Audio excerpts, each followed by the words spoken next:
Welcome. In this video I'm going to be taking a look at this Atengius rechargeable compressed air duster. So this was provided to me by the distributor, but they're not compensating me for this video and they're not reviewing it before I post it. If you find this video helpful and you want to purchase one of these, I'll put a link to it in the description on Amazon. If you use that link, it helps me out a little bit and doesn't cost you anything extra. So here it says rechargeable, portable, strong airflow, eco-friendly. It says power supply is DC 5 volts, input 2 amps, and we have the weight and dimensions. So some other specs on this from the Amazon description page. Has an 8,000 milliamp hour battery, has USB Type-C charging on it. It supports 2 amp fast charging. It can be charged fully in 3 hours. Has a 25 to 30 minute runtime, and it has a brushless motor. So let's open this up.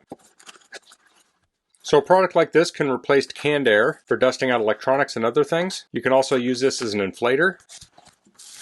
So here's the duster. Let's take a quick look at the instructions. So here we have a lot of specs. You can read through those. Here it says the motor rotation speed is 36,000 RPM. The blowing force is 1.16 to 1.94 ounces. Here's the contents and a product description. So we have the power on off, nozzle hole, air outlet, nozzle, charge port, LED indicator. So this charges with USB, so you can plug it into a phone charger. You can also plug into a wall outlet that has USB, a car, RV, or power bank. There are many options for charging this. It says it does not recommend using it while it's charging, and it says if you're not using it, keep the battery charged up. So you don't want the battery to go flat. So if you look at recommendations on lithium batteries, a good place to keep a battery for storage would be maybe, I don't know, 60 to 80%. There's all sorts of numbers for that. So if you charge it all the way up, it will probably drop down on its own over time, which is fine. You really don't want it to drop down to zero. So you want to keep it charged up occasionally. Here's instructions on using it. So it has two different modes. It has the manual mode. It says long press the on-off button to run the unit. Please allow 2 seconds response time. A slight release will turn it off. Then there's the auto continuous working mode. Touch the button twice sequentially to start the unit. Press it once again to switch it off. And then it will shut off automatically if it gets to low power mode.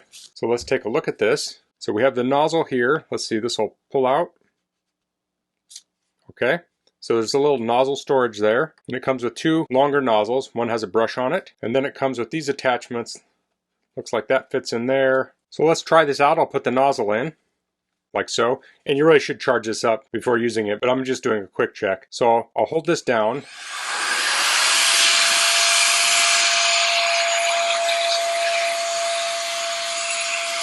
Then the other way, we double tap this.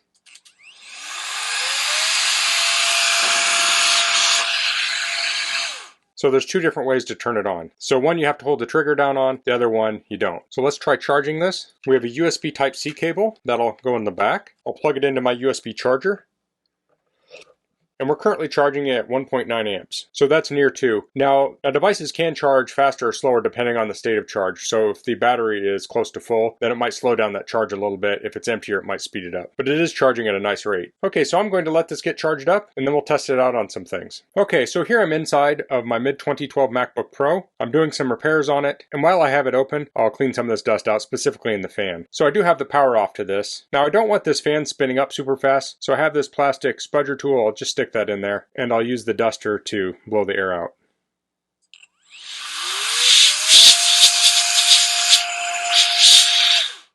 Maybe I can even get in there a little closer. I'll rotate that a little bit so I can get at a little bit different angle.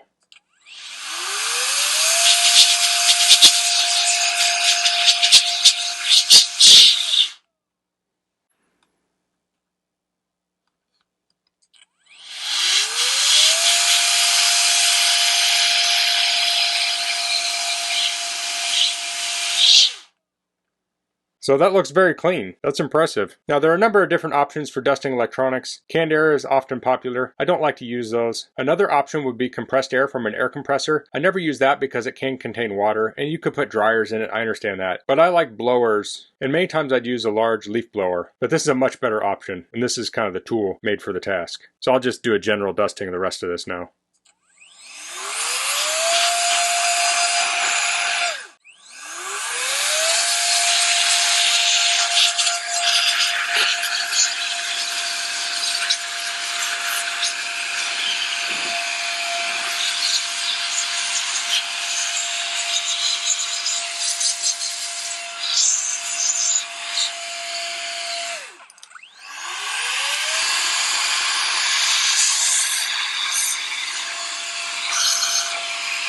Okay, that looks really good. Okay, so that was inside a computer. We can also clean things like accessories like this keyboard. So for that, I'll use the brush. So for electronic components, I don't really like to touch the components. I don't want to build up static or damage components, but for things like a keyboard, a brush works great to loosen up the dust. So I'll turn this on.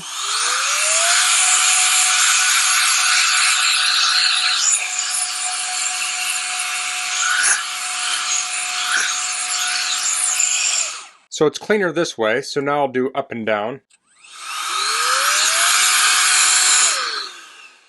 It's kind of hard to show this. There's a little bit of dust there next to the D key. I'll clean that off.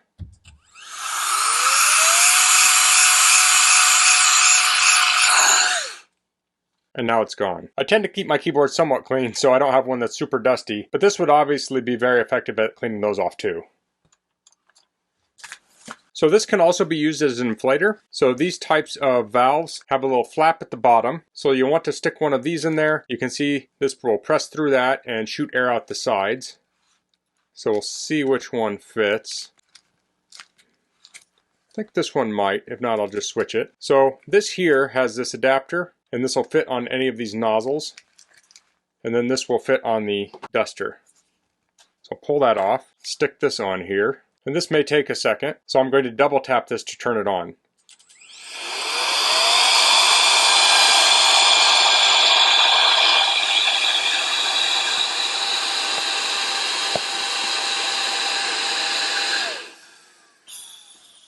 Oops.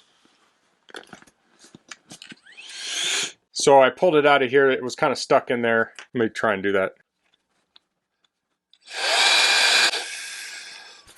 Okay. There we go. So when you pull that out, make sure you're pulling on this part so it doesn't separate.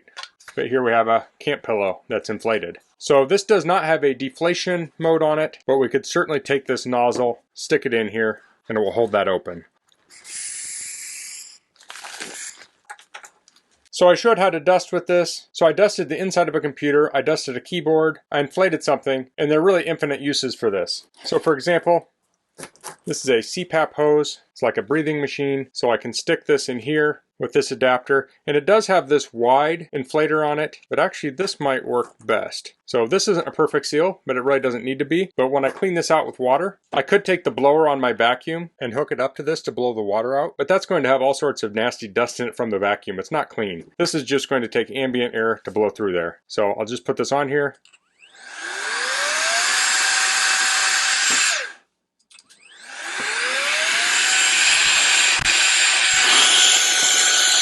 And there I had air blowing out the other end. So I could stick this on here and turn it on the continuous mode and kind of weight it down or somehow make it so it stays on there. I could run this for a couple minutes and get quite a bit of the moisture out of there. So that's the Atengeus cordless compressed air duster. So I was dusting computer parts with this, but this will work great in a car too. If you're detailing a car, you can blow the dust out of the nooks and crannies. You could also pair this up with a vacuum. So you could have a vacuum that you're sucking up dust with while you're blowing it out. So you could follow along, and this will dislodge that dust that the vacuum is able to suck out on its own. So a duster like this is a great complement to a vacuum. But I really like this. It has nice power. It's easy to hold, easy to operate. And this is a nice feature too. Has a little place to store the nozzle on there. So if you have a nozzle you're using frequently, of the two large ones, you can put those on here. Another thing about the storage here is it protects the trigger. So if you were to throw this in your bag without it on there, the trigger could get pressed. This guards against that, so it keeps it from getting pressed. And then of course it has those inflators also. I used the bigger one, but it has the smaller one, and this is the wider one. So you could take this camping or to the beach to inflate your inflatables, and it's not going to take up a lot of room. So that's all I'm going to cover in this video. If you have any questions, please leave them in the comments. If you like this video, please click like. If you haven't subscribed to my channel, I'd appreciate if you could do that. And thanks for watching. Until next time, goodbye.